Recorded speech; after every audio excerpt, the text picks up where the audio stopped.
We're here with Nouri at Dash Radio. Oh my God. So Nouri, where is home? Where's home right now? Because I know you're back and forth from LA.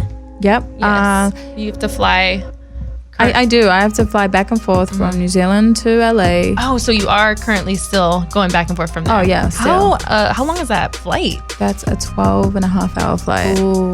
Direct. Girl. And if I don't take a direct, no one tell you. Do you take anything to keep yourself calm? CBD oil, a little bit of... You want to get high? I don't take anything. I just, no. When I'm on whether I'm going back and forth, I'm always excited. So I'm either excited to see my family or I'm excited to get back into the music. So I really don't take anything. It's like a natural high. Yeah.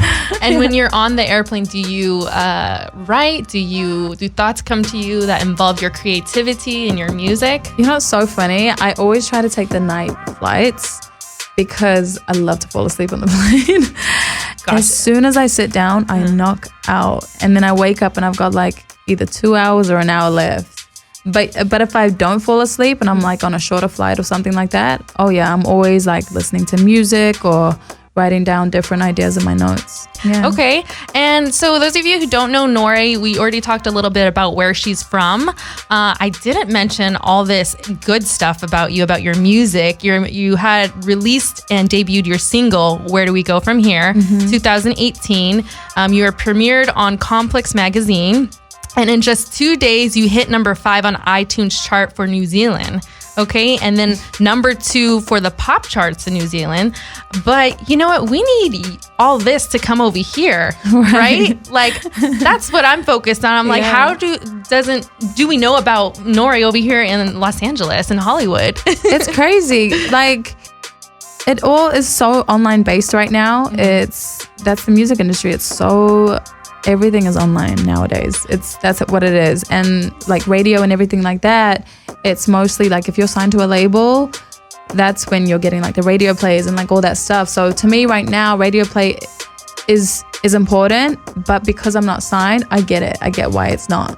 I've accepted that and that's fine. And I'm still pushing 100 and that doesn't really stop me. Do you want to be signed to a label? Is that on the top of your list? Is that one of the most important things right now? It's a thing for the near future, I think, because I think it's very important to start off by yourself. You have to know the music industry. You have to know your work ethic. If you're working, you should be working at 100% without a label doing the work for you. So if you already have this work ethic and you have you know how to write your songs, and keep in mind, you don't have to write your own songs. Other people can help you write and all this other stuff. I just prefer to write my own songs, and it's just a different feeling that it gives me. But if you know how to do all this stuff and you've networked and you've done the groundwork, you really do all that to get a good deal. Not doing any of that, you're gonna sign into a shitty deal. Yeah. They're just gonna take advantage of you. You don't know anything. They know how to make the most money off you. So and it's the more that they can control who you are as an artist. Exactly. So they can do that as well. So they can be you're gonna be this type of artist and you're gonna be singing these types of songs. And I was oh no, I already know what I want. So you really have to know who you are at the end of the day. I could have done this 5 years ago, but 5 years ago I didn't really know who I was or who I wanted to be as an artist. Now I do, and now it's I've created all this leverage that going into potentially signing a deal, I wouldn't sell myself short. Who's the one person that molded you to where you are now that you would say, man, this was the turning point to where I knew I had it and I knew that I was going somewhere with this, that had the highest belief in you? Ooh, there's 2 things I'm going to say. There's one, it was a book. Ooh, what book? Yeah, it was The Alchemist. Okay. I don't know if you guys have read that book. I've heard of it. Yeah, it is so good. Girl, I'm putting that on my book list. Please, you have Nouri's to book read club. Come back next month and we'll all talk about it.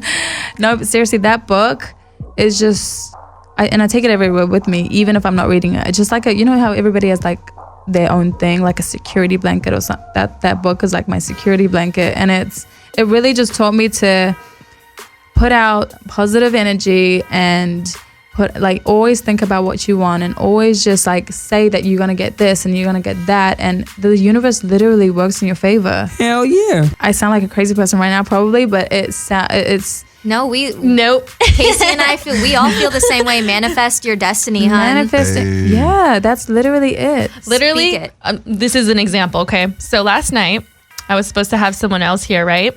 My girl Casey, working the camera in the corner. She's like, "Hey, so who's coming tomorrow?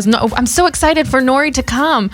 I'm like, "Oh shoot, she hasn't confirmed yet." I mean, because you were working in the studio, writing, singing, understandable. Yeah. And so I was like, you know what? Let me just hit Nouri up and see if she's still in LA, because I thought you had went back to New Zealand. So long and behold, you replied, and now you're here, and we manifested that. My girl Casey. So Yeah, we talked. So before we came into the studio today, we were talking in the lobby about how there are 2 dimensions in this world, and that we are part of this crazy dimension. I think every one of us in this room is a part of this crazy dimension, because I swear we willed it into existence. That's amazing. yeah, no, seriously, this all happened like last night. That's amazing. Yeah. But I love that you did that because it was so last minute, and I was like, yes, hell yeah. Yeah. And it was crazy because I extended my trip last minute. Yeah, I didn't even tell you guys that. We revealed this. Last minute. All of us are on the same level. Yeah. We are, and I love it. I love this energy and this positiveness. It's just the best. Yeah. It feels great. Yes, no, seriously. So that book, The Alchemist, definitely read it. But if there was a person that I would say had 100% belief in me at the beginning, it's a producer named Brian Kennedy. Brian Kennedy. And he is so amazing. Like, he's one of my best friends now. I met him in 2016. And it's crazy how it started. So just so everybody out there knows that you can get in contact with these people, it's easy. You just have to know how to do it. So I'm going to tell you how to do it. Ooh, okay. Put your recorders on. Just kidding. No. Inside scoop. Yeah, like if you're a singer or you love to act or whatever it is, what I did is, Rihanna is one of my favorite singers. Rihanna. Yes. Oh my God. Yes. She is amazing in every single way, and businesswoman, her voice as an artist, I just love that woman. Fenty is now a lingerie line, people. Speaking of Fenty, I'm wearing it right now. Me too.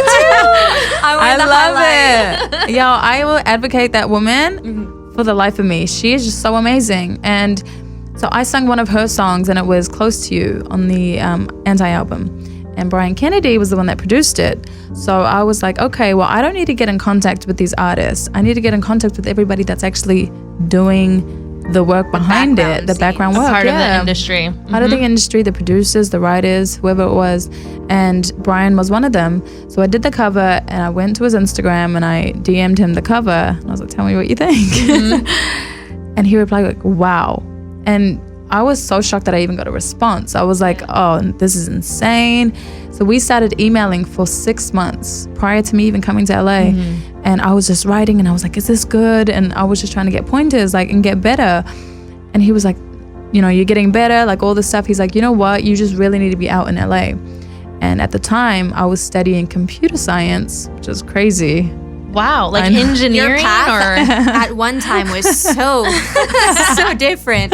So different. And still to this day, though, I love computer science because I wanted to create apps, and I still do to this day. Oh my God. girl, you're gonna do it. I'm not even gonna get into that right now. Okay.